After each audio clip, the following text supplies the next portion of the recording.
Exodus chapter 16.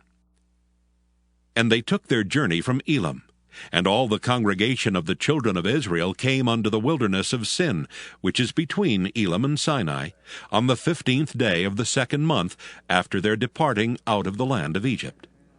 And the whole congregation of the children of Israel murmured against Moses and Aaron in the wilderness.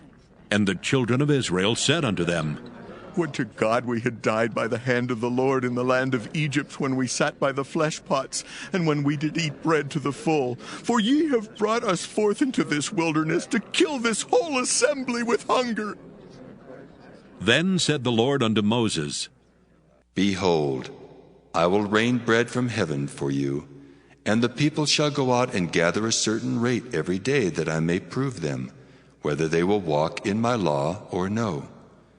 And it shall come to pass that on the 6th day they shall prepare that which they bring in, and it shall be twice as much as they gather daily. And Moses and Aaron said unto all the children of Israel, At even then ye shall know that the Lord hath brought you out from the land of Egypt. And in the morning then ye shall see the glory of the Lord, for that he heareth your murmurings against the Lord. And what are we that ye murmur against us? And Moses said, This shall be when the Lord shall give you in the evening flesh to eat, and in the morning bread to the full. For that the Lord heareth your murmurings which ye murmur against him. And what are we? Your murmurings are not against us, but against the Lord. And Moses spake unto Aaron, Say unto all the congregation of the children of Israel, Come near before the Lord, for he hath heard your murmurings. And it came to pass, as Aaron spake unto the whole congregation of the children of Israel, that they looked toward the wilderness, and behold, the glory of the Lord appeared in the cloud. And the Lord spake unto Moses, saying, I have heard the murmurings of the children of Israel. Speak unto them, saying, At even ye shall eat flesh, and in the morning ye shall be filled with bread, and ye shall know that I am the Lord your God. And it came to pass that at even the quails came up and covered the camp, and in the morning the dew lay round about the host. And when the dew that lay was gone up, behold, upon the face of the wilderness there lay a small round thing, as small as the hoarfrost on the ground. And when the children of Israel saw it, they said one to another, It is manna. For they wist not what it was. And Moses said unto them, This is the bread which the Lord hath given you to eat. This is the thing which the Lord hath commanded. Gather of it every man according to his eating, an omer for every man according to the number of your persons. Take ye every man for them which are in his tents. And the children of Israel did so, and gathered, some more, some less. And when they did meet it with an omer, he that gathered much had nothing over, and he that gathered little had no lack. They gathered every man according to his eating. And Moses said, Let no man leave of it till the morning. Notwithstanding they hearkened not unto Moses, but some of them left of it until the morning, and it bred worms and stank, and Moses was wroth with them. And they gathered it every morning, every man according to his eating, and when the sun waxed hot, it melted. And it came to pass that on the 6th day they gathered twice as much bread, 2 omers for one man. And all the rulers of the congregation came and told Moses. And he said unto them, This is that which the Lord hath said. Tomorrow is the rest of the holy Sabbath unto the Lord. Bake that which ye will bake today, and seethe that ye will seethe. And that which remaineth over lay up for you to be kept until the morning. And they laid it up till the morning as Moses bade, and it did not stink, neither was there any worm therein. And Moses said, Eat that today, for today is a Sabbath unto the Lord. Today ye shall not find it in the field. 6 days ye shall gather it, but on the 7th day, which is the Sabbath, in it there shall be none. And it came to pass that there went out some of the people on the 7th day for to gather, and they found none. And the Lord said unto Moses, How long refuse ye to keep my commandments and my laws? See, for that the Lord hath given you the Sabbath. Therefore he giveth you on the 6th day the bread of 2 days. Abide ye every man in his place. Let no man go out of his place on the 7th day. So the people rested on the 7th day. And the house of Israel called the name thereof manna. And it was like coriander seed white, and the taste of it was like wafers made with honey.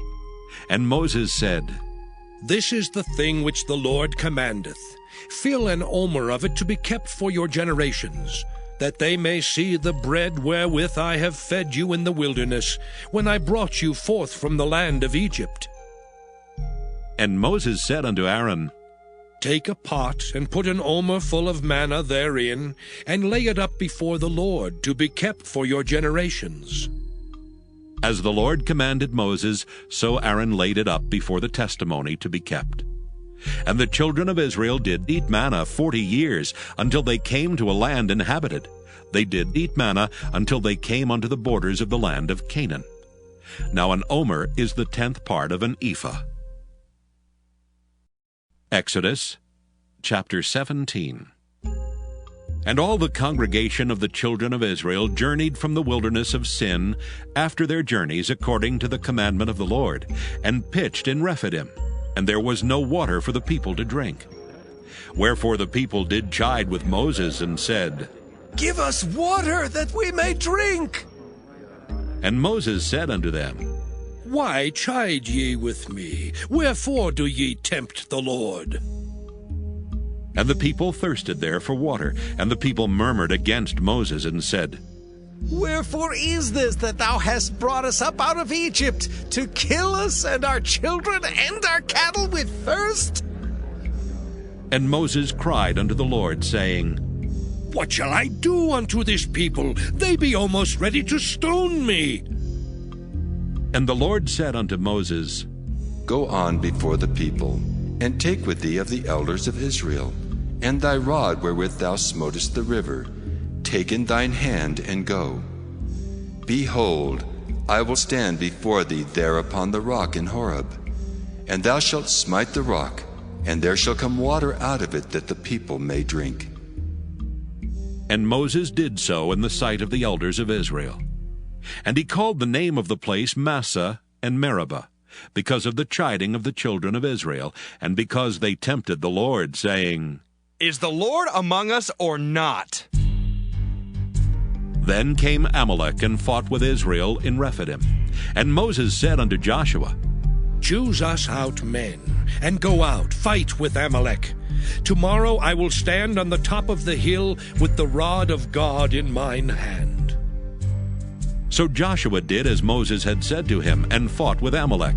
And Moses, Aaron, and Hur went up to the top of the hill. And it came to pass, when Moses held up his hand, that Israel prevailed, and when he let down his hand, Amalek prevailed. But Moses' hands were heavy, and they took a stone and put it under him, and he sat thereon. And Aaron and Hur stayed up his hands, the one on the one side and the other on the other side, and his hands were steady until the going down of the sun.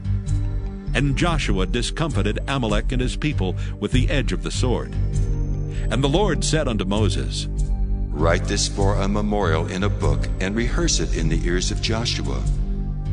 For I will utterly put out the remembrance of Amalek from under heaven. And Moses built an altar, and called the name of it Jehovah Nissi. For he said, Because the Lord hath sworn that the Lord will have war with Amalek from generation to generation. Exodus chapter 18. When Jethro, the priest of Midian, Moses' father-in-law, heard of all that God had done for Moses and for Israel his people, and that the Lord had brought Israel out of Egypt, then Jethro, Moses' father-in-law, took Zipporah, Moses' wife, after he had sent her back, and her 2 sons, of which the name of the one was Gershom. For he said, I have been an alien in a strange land. And the name of the other was Eleazar.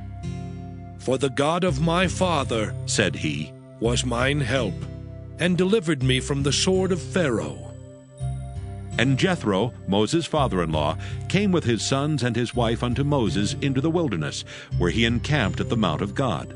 And he said unto Moses, I, thy father-in-law Jethro, am come unto thee, and thy wife and her 2 sons with her. And Moses went out to meet his father-in-law, and did obeisance, and kissed him. And they asked each other of their welfare, and they came into the tent. And Moses told his father-in-law all that the Lord had done unto Pharaoh and to the Egyptians for Israel's sake, and all the travail that had come upon them by the way, and how the Lord delivered them. And Jethro rejoiced for all the goodness which the Lord had done to Israel, whom he had delivered out of the hand of the Egyptians. And Jethro said, Blessed be the Lord, who hath delivered you out of the hand of the Egyptians, and out of the hand of Pharaoh, who hath delivered the people from under the hand of the Egyptians. Now I know that the Lord is greater than all gods, for in the thing wherein they dealt proudly he was above them. And Jethro, Moses' father-in-law, took a burnt offering and sacrifices for God. And Aaron came, and all the elders of Israel, to eat bread with Moses' father-in-law before God. And it came to pass on the morrow that Moses sat to judge the people, and the people stood by Moses from the morning unto the evening. And when Moses' father-in-law saw all that he did to the people, he said, What is this thing that thou doest to the people? Why sittest thou thyself alone, and all the people stand by thee from morning until even? And Moses said unto his father-in-law, Because the people come unto me to inquire of God.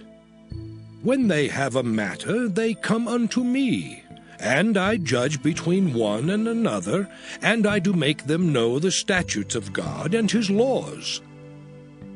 And Moses' father-in-law said unto him, The thing that thou doest is not good. Thou wilt surely wear away both thou and this people that is with thee. For this thing is too heavy for thee. Thou art not able to perform it thyself alone. Hearken now unto my voice. I will give thee counsel, and God shall be with thee. Be thou for the people to Godward, that thou mayest bring the causes unto God. And thou shalt teach them ordinances and laws, and shalt show them the way wherein they must walk, and the work that they must do. Moreover, thou shalt provide out of all the people able men such as fear God, men of truth, hating covetousness, and place such over them to be rulers of thousands, and rulers of hundreds, rulers of 50s, and rulers of 10s. And let them judge the people at all seasons. And it shall be that every great matter they shall bring unto thee, but every small matter they shall judge. So shall it be easier for thyself, and they shall bear the burden with thee. If thou shalt do this thing, and God command thee so, then thou shalt be able to endure, and all this people shall also go to their place in peace. So Moses hearkened to the voice of his father-in-law, and did all that he had said. And Moses chose able men out of all Israel, and made them heads over the people, rulers of thousands, rulers of hundreds, rulers of 50s, and rulers of 10s. And they judged the people at all seasons. The hard causes they brought unto Moses, but every small matter they judged themselves. And Moses let his father-in-law depart, and he went his way into his own land.